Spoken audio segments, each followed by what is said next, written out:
सत्य शोधक समाज की स्थापना किसने की थी? ज्योतिबा फुले ने। किसने की थी? ज्योतिबा फुले ने। तो इसमें आगे लिख रखा है ज्योतिबा फुले पहले समाज सुधारक थे। उन्होंने क्या किया? जिन्होंने सत्य शोधक समाज की स्थापना करके जाति प्रथा जो कास्ट सिस्टम है उसके ऊपर बहुत ही गहरा अटैक किया था, प्रहार किया था। समझिए ना। देखिए अब तक जितने आंदोलन हुए ना अलग अलग चीज़ों के ऊपर थे, तो इन्होंने डायरेक्ट जाति प्रथा पे, कास्टिज्म पे, तो पहले ऐसे कौन से थिंकर थे जिसने सीधा कास्टिज्म पे अटैक किया था? क्या नाम था उनका? ज्योतिबा फुले। क्या नाम था? ज्योतिबा फुले।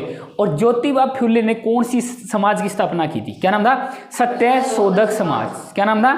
सत्य शोधक समाज। तो याद रखना सत्य शोधक समाज, ज्योतिबा फुले। क्या नाम था उसका? ज्योतिबा फुले। अलग अलग समाज के जो फाउंडर है, डेट है, ये पूरा याद रखना और उनके बारे में क्या बताया था। तो सत्य शोधक समाज की स्थापना किसने की थी? ज्योतिबा फुले ने। और इसमें क्या बताया था? सीधा जो कास्ट सिस्टम है उसके ऊपर क्या किया था? उन्होंने अटैक किया था। इसके बाद देखिए उसने क्या बोला था कि समाज सेवा सबसे बड़ी सेवा है।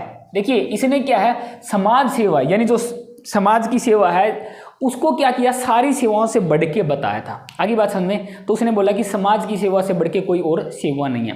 तो इसलिए हमें भी इन चीज़ों का ध्यान रखना चाहिए कि सोशल हमें क्या करनी चाहिए? हेल्प करनी चाहिए। तो समाज सेवा सबसे बड़ी सेवा है। किसने बोला था? ज्योतिबा फुले ने। किसने बोला था? ज्योतिबा फुले ने। तो पहला तो इन्होंने बोला कि समाज सेवा सबसे बड़ी सेवा है। नेक्स्ट उन्होंने क्या बोला? वे पढ़ने लिखने को कुलीनों की बपोती नहीं मानते थे।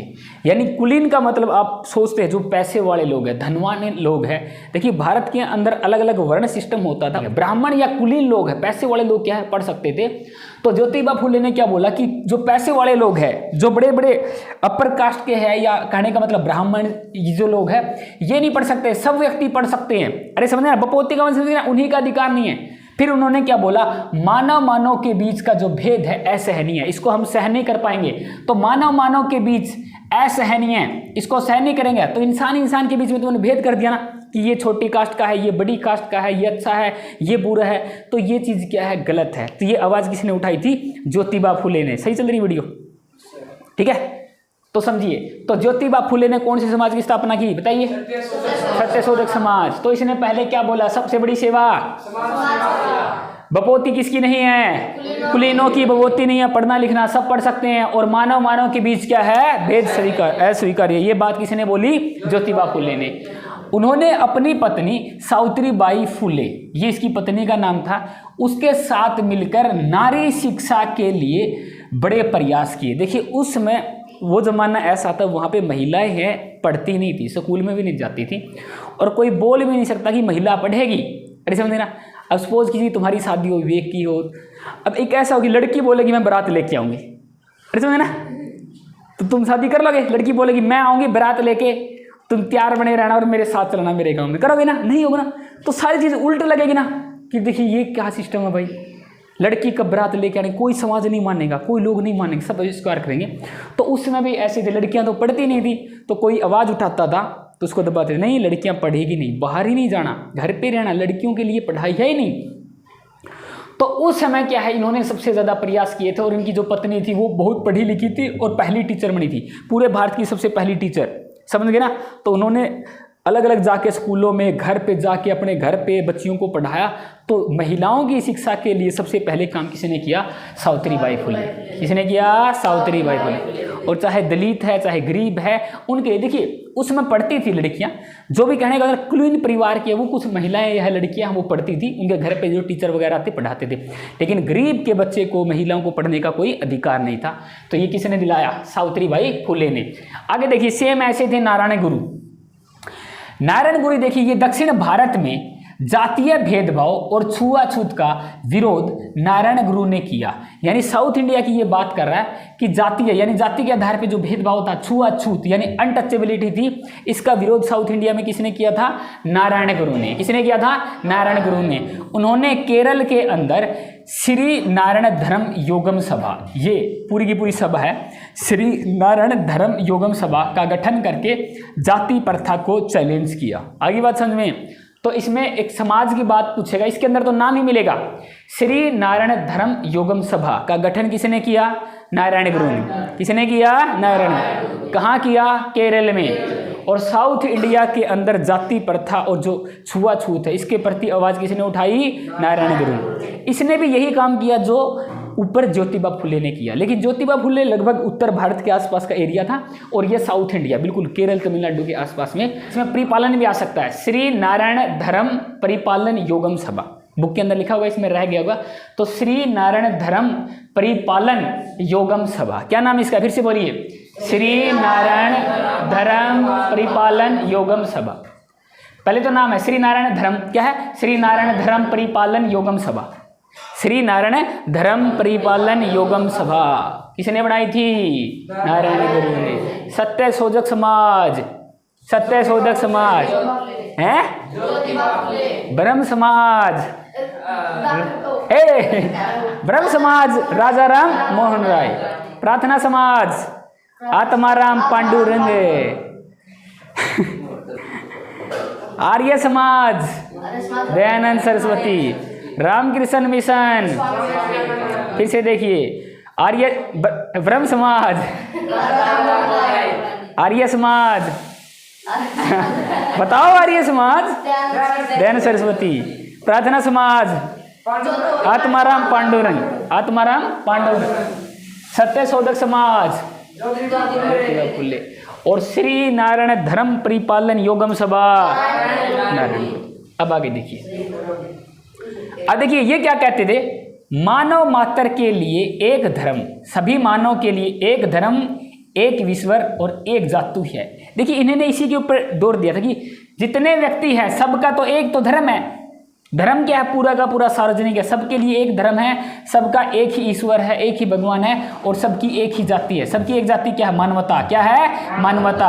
और सबका एक ही धर्म क्या है? Rule of nature. क्या है? Rule of nature. क्या कुछ गलत बोल दिया? Why are you laughing? ये बोले ऐसे करता है। क्या बोल रहा था? तो एक धर्म, एक ईश्वर और एक जाति की बात किसने की थी? नारायण गुरु ने। देखिए B.R. अम्बेडकर, ध्यान सुनिए भाई, इसके जो योगदान थे। भीमराव अम्बेडकर, ये देखिए B.R. अम्बेडकर एक बहुमुखी प्रतिभा वाले महान व्यक्ति थे। बहुमुखी का मतलब क्या था? Multi talented. अरे समझ गए ना, बहु होता है अलग अलग, और मल्टी टैलेंटेड ये व्यक्ति था और महान व्यक्ति था। वे एक महान समाज सुधारक थे, सोशल रिफॉर्मर थे, विधिवेता। विधिवेता होता है कानून के जानकार, समझ गए ना। तो इन्होंने अलग अलग देशों के कॉन्स्टिट्यूशन पढ़े थे, अलग अलग लॉ पढ़े थे, तो कानून को अच्छे से जानते थे। राजनीतिक अच्छे पॉलिटिशियन थे, कुशल वक्ता, एक स्पीकर बहुत अच्छे थे, स्पीक करते थे, अलग अलग जगह पे स्पीच जाके देते थे, तो बहुत अच्छे वक्ता थे। और उच्च कोटि के विद्वान, एक तरह के ये विद्वान थे, स्कॉलर थे उच्च कोटि के, यानी हाई थिंकिंग के। अगली बात समझे तो इतनी खासियत थी। तो जो B.R. अम्बेडकर, एक का मतलब एक चीज़ नहीं थी, मल्टी टैलेंटेड था। कैसा बंदा था ये? Multi talented. और मल्टी टैलेंटेड में पहला क्या था बताइए? क्या था ये? समाज सुधारक। समाज में जितनी बुराई है उसमें नाम आ गया ना, समाज सुधारक में नाम आया ना। दूसरा क्या था बताइए? विधिवेता। विधिवेता का मतलब क्या है? कानून के जानकार। अगला क्या थे? राजनीतिक पॉलिटिशियन थे। अगले क्या थे? कुशल वक्ता। वक्ता क्या आते हैं? जो बोलने वाले अच्छे, ठीक है, भाषण देने वाले। तुमने देखा ना टीवी के अंदर वो लगा देते थोबड़े के ऊपर, समझे ना, अलग अलग पार्टियों के हम ऐसी इतनी सीट लेंगे, तो बोलते हैं किसी पार्टी की तरफ से, उसको क्या बोलते हैं? वक्ता, एंकर। जैसे स्कूल में नहीं होते लड़कियां बोलती है प्रोग्राम पे, ठीक है, आई वुड लाइक टू बोल, प्रेयर में भी करते हो एंकरिंग, यानी वक्ता वही होते हैं जिसको अच्छा बोलना आता है। उच्च कोटि के विद्वान, क्या थे ये? उच्च कोटि के विद्वान। तो ये मल्टी टैलेंटेड व्यक्ति था। आगे देखिए, ये कह रहा है कि समूचा जीवन, यानी पूरा का पूरा कंप्लीट जीवन अन्याय, उसके साथ क्या जस्टिस नहीं हुआ, न्याय नहीं हुआ, तो अन्याय होता रहा, भेदभाव होता रहा, डिस्क्रिमिनेट होता रहा, और उनके साथ शोषण होता रहा। देखिए, तो पूरा जीवन इन्होंने क्या है? संघर्ष किया। इससे रिलेटेड बहुत सारी घटना, जब अंबेडकर स्कूल में पढ़ते थे तो टीचर भी उनके साथ क्या? भेदभाव करते थे। उस टाइम ऐसा होता था, जो कास्ट के अकॉर्डिंग, वर्ण के अकॉर्डिंग, जो अपर क्लास के बच्चे हैं वो आगे बैठते थे, लोअर क्लास के बच्चे पीछे बैठते थे, या बाहर अलग सेपरेट बिठाया जाता था। यानी दलितों को अछूत माना जाता था, उनको क्या है क्लासरूम से बाहर बिठाया जाता था। जब अंबेडकर पढ़ते थे ना, सारे बच्चे एक क्लास में होते थे, अंबेडकर को बाहर अलग से बिठा दिया जाता था और दूसरे बच्चों के साथ वो टच भी नहीं कर सकता। तो इतना जो शोषण हुआ, इतना अन्याय हुआ, इतना भेदभाव हुआ, तो पूरे जीवन उन चीज़ों को सहता गया। तो एक टाइम आया, उसका जो समय आया, तो उसने इस चीज़ के ऊपर आवाज़ उठाई। दलितों का क्या कहा जाता है? मसीहा। क्या कहा जाता है? मसीहा। क्यों कहा जाता है? क्योंकि जितने भी दलित थे, जितने भी वंचित लोग हैं, उनको जगाने के लिए, उनको समाज के अंदर, उनके राजनीति के अंदर न्याय दिलाने के लिए, उनको बराबर का हक दिलाने के लिए उसका बहुत बड़ा योगदान है। तो इनको दलितों का मसीहा क्यों कहा जाता है, समझ गए ना? तो दलितों के लिए इन्होंने बहुत बड़ा योगदान दिया और जितने भी अधिकार थे, जितनी भी चीज़ें थी, इनके खिलाफ आवाज़ उठाई। आगे देखिए, अब देखिए बहिष्कृत हितकारिणी सभा। अंबेडकर ने क्या है, इस सभा का गठन किया। ये होती क्या, ध्यान सुनिए। बहिष्कृत का मतलब क्या होता है? जिसका बहिष्कार किया गया है, जिसको सोसाइटी से निकाल दिया गया है, अलग थलग किया गया है, उसको क्या बोलते हैं? बहिष्कृत। क्या बोले हैं? बहिष्कृत। हितकारिणी का हित होती है भलाई, और उसको भलाई करने के लिए एक ऐसी सभा बना दी जिनको सोसाइटी में दबाया गया है, उनको अधिकार नहीं दिए गए हैं, वंचित रखा गया है, उनकी भलाई के लिए उन्होंने एक समाज बना दिया। तो उसको क्या बोला गया? बहिष्कृत हितकारिणी सभा। क्या बोला गया? बहिष्कृत हितकारिणी सभा का गठन किसने किया? B.R. अम्बेडकर। किसने किया? B.R. अम्बेडकर ने। तो इसने देखिए, अंबेडकर ने 20 जुलाई 1924 को अछूतों और दलितों की समस्याओं को दूर करने के लिए मुंबई में बहिष्कृत हितकारिणी सभा का गठन किया। आगे बात समझ में। तो ये क्वेश्चन पूछेगा, बहिष्कृत हितकारिणी सभा का गठन किसने किया? कब किया? कब किया? 20 जुलाई 1924। क्यों किया? क्यों किया? अछूतों और दलितों की समस्याओं को दूर करने के लिए। कहाँ किया? मुंबई में। कहाँ किया? फिर से B.R. अम्बेडकर ने आह्वान किया कि शिक्षित बनो। वंचितों और दलितों के लिए क्या बोला? शिक्षित बनो, संगठित रहो, इकट्ठे रहो और संघर्ष करो, यानी स्ट्रगल करो लाइफ के अंदर। कि शिक्षित बनो, पहले तो पढ़ो। अगर किसी को जीवन में ऊंचाइयों पे जाना है तो पढ़ो। संगठित रहो, इकट्ठे रहो। इसका मतलब ऐसे नहीं अलग हो जाए, सब इकट्ठे रहो। गांव के लोग हैं, देश के लोग हैं, समाज के लोग, सभी इकट्ठे रहो मिलजुल के और संघर्ष करो, अपने जीवन में स्ट्रगल करो। कि शिक्षित बनो, संगठित रहो और संघर्ष करो सभी के लिए, चाहे कोई भी है, तो देश की भलाई है, समाज की भलाई। आगे देखिए, अछूतों के उद्धार के लिए अखिल भारतीय दलित संघ का गठन किया। तो अखिल भारतीय संघ का गठन किसने किया बताइए? Doctor B.R. अम्बेडकर ने। क्यों किया? अछूतों के उद्धार के लिए। उद्धार होता भलाई, समझ गए ना? कहने का मतलब उनका डेवलपमेंट हो जाए। तो अखिल मतलब होता है ऑल। अखिल का मतलब आता है ऑल, और भारतीय मतलब इंडियन, समझ गए ना? ऑल इंडियन दलित ऑर्गेनाइजेशन। पूरे भारत का जो दलितों का संघ है। दलित के लिए दलित, हाँ, इंग्लिश के अंदर भी दलित वर्ड यूज होता है, लेकिन हाँ उसके लिए डाउन ट्रेबल, अनटचेबल, ये अलग अलग वर्ड आते हैं। दलित हिंदी और इंग्लिश में बिल्कुल सेम है। तो उन्होंने एक संगठन बनाया, अखिल भारतीय दलित संघ। तो फिर देखिए इन्होंने क्या है, महाड़ सत्याग्रह किया। ये इंपॉर्टेंट है, ध्यान सुनिए। Doctor B.R. अम्बेडकर की अगुवाई में 20 मार्च 1927 को महाराष्ट्र राज्य के रायगढ़ जिले के अंदर महाड़ स्थान पर, ध्यान सुनिए, ये जो आंदोलन हुआ था, पहली बात याद रखना कि महाड़ जो सत्याग्रह है कब हुआ था? 20 मार्च 1927। कब हुआ था? 20 मार्च 1927। महाड़ सत्याग्रह कब हुआ था? 20 मार्च 1927। ये 1927 में कहाँ? देखिए महाराष्ट्र डिस्ट्रिक्ट, महाराष्ट्र स्टेट के अंदर डिस्ट्रिक्ट कौन सा था? रायगढ़। कौन सा था? रायगढ़। और उसमें एक जगह थी महाड़। कौन सी थी? महाड़। तो वहाँ दलितों को सार्वजनिक एक तालाब था, ध्यान सुनिए, यहाँ पे एक तालाब था, उसका नाम था चवादार तालाब। क्या नाम है उसका? चवादार तालाब। तो B.R. अम्बेडकर ने क्या किया? इस स्थान पे जाके पानी पीने और इस्तेमाल करने का अधिकार दिलाया। देखिए समझिए क्या है महाड़ सत्याग्रह। महाराष्ट्र में एक जगह थी महाड़। क्या थी? महाड़। तो वहाँ पे क्या किया? एक तालाब था, उसका नाम क्या था? चवादार तालाब। तो तो वहाँ गए बी आर अम्बेडकर, हजारों की संख्या के अंदर दलित गए और अम्बेडकर सीढ़ियों से नीचे जाके तालाब में गए और पानी से, देखिए नीचे उंगली से उस पानी को क्या है टच किया और बाद में उन्होंने क्या है पानी को पी लिया तालाब में, और उसके साथ में जो सारे के सारे उसके फ्लोर उन्होंने पानी पी लिया। ये किस चीज़ का प्रतीक है कि हम क्या है सब इंसान बराबर है, तो हम इन चीज़ों को नहीं मानते।